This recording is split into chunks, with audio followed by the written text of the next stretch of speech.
Good evening.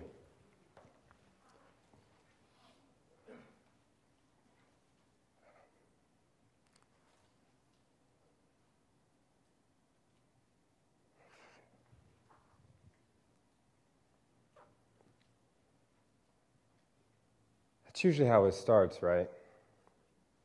A slight hesitation.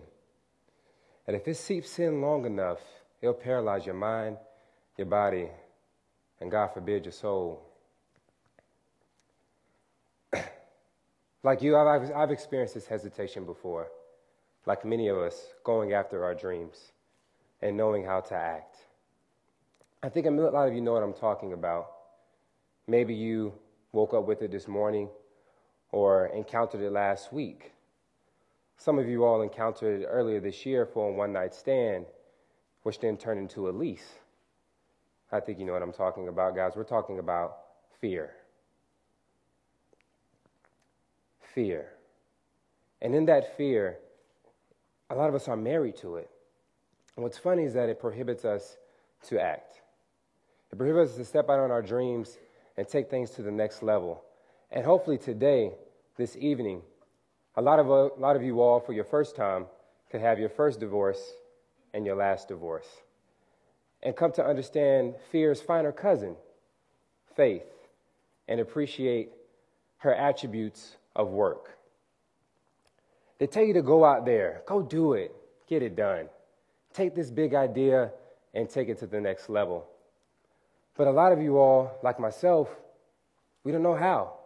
And furthermore, we don't know who to partner with in order to take it to the next level. I experienced this in my own journey. And like all of us, we had to find a way to act, accelerate creativity today, and furthermore, find out who to partner with, which is the architect, the creative, and the technical. We get to see this concept in Christopher Nolan's Inception, where a visionary and architect by the name of Dom has a huge vision, a big idea, and sets out to build this idea, to cater to this dream, and build a blueprint. Now, like Dom, he's done this before, but like you and myself and many in this room, we haven't. So he knew who to recruit and how to take his dream forward. As he was going out, setting out on this big idea, he found a creative, memes, a forger, one who would take an idea and impersonate and embody that idea and to change the subject that he was looking to impersonate. Essentially, he drove this idea deep into the mind of that individual. Now, after Dom found memes, the creative, they had to find another person. And I believe they found this guy named Yusuf, the technical, the one who would take the sedation, put them in deep sleep in order to actually take this idea that Dom had and drive it deep within the minds of people. Now, like you and myself, we're all trying to be a Dom. We're all trying to have this big idea that we wrestle with for years on out. And in my own personal journey, I struggle with this, trying to find out how to take a big idea from point A to point B. And I realized, like Dom, I had to become an architect myself. I had to think through these things and sift them out.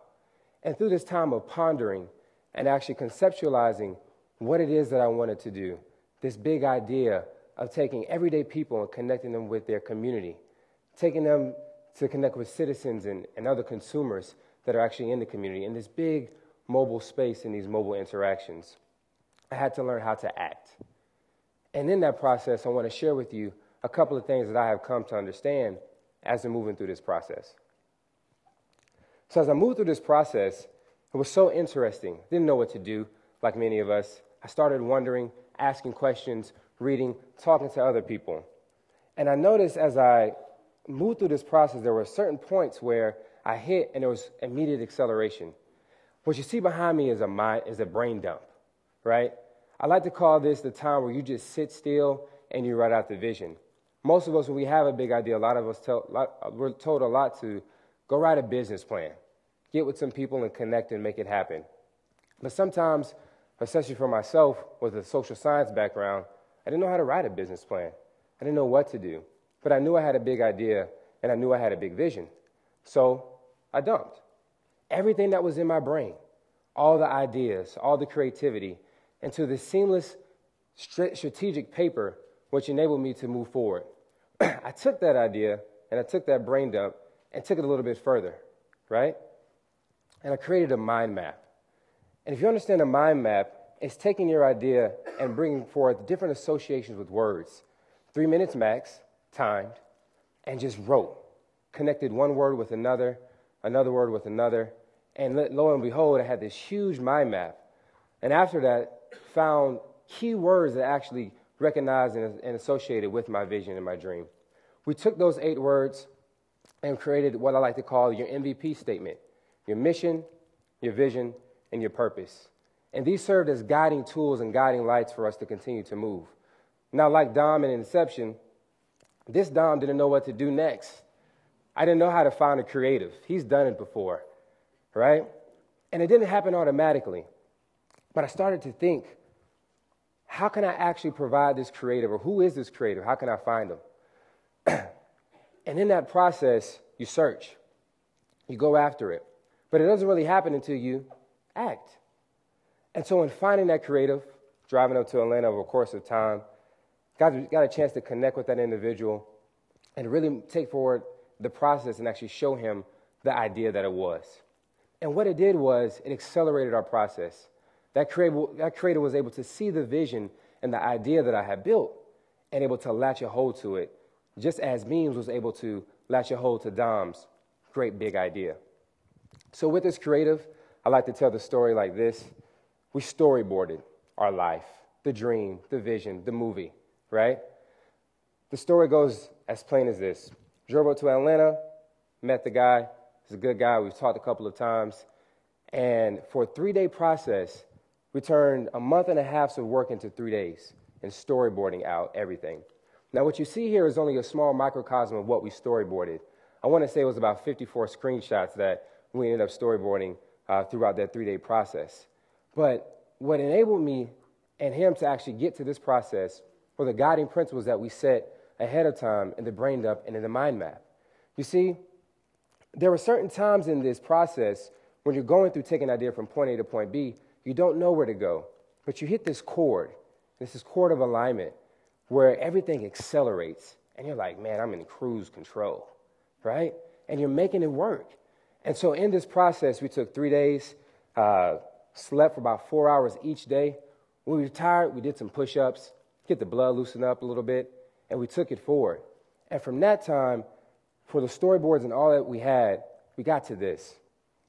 A beautiful depiction of what we were actually building.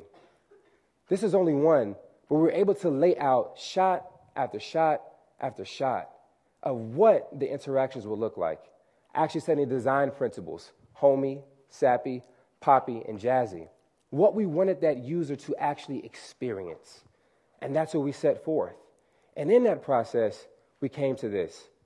Now, in the process that we had, I will say it was definitely a level of acceleration that I've never experienced before. Here I am, I've mulled over this idea for about 7 months. And next thing you know, I just hit this streak of acceleration. But it only happened when certain processes were refined and the fire really hit the coals.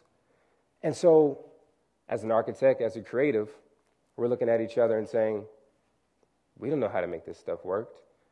So we had to find the technical. Now, the technical is the one who weaves it all together, who makes it function.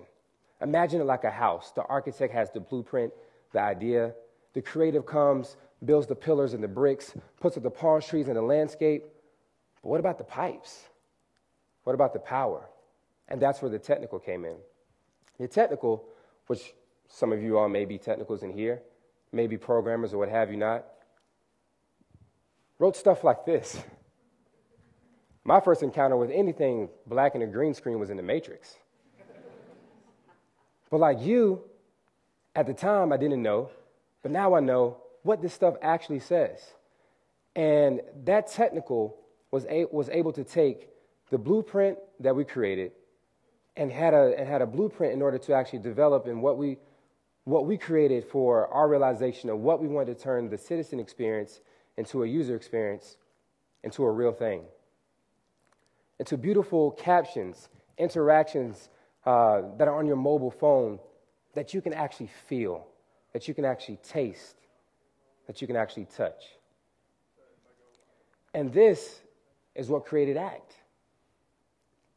Like many of you in this room, and like myself, oftentimes we don't know how to go about venturing off on our own ideas.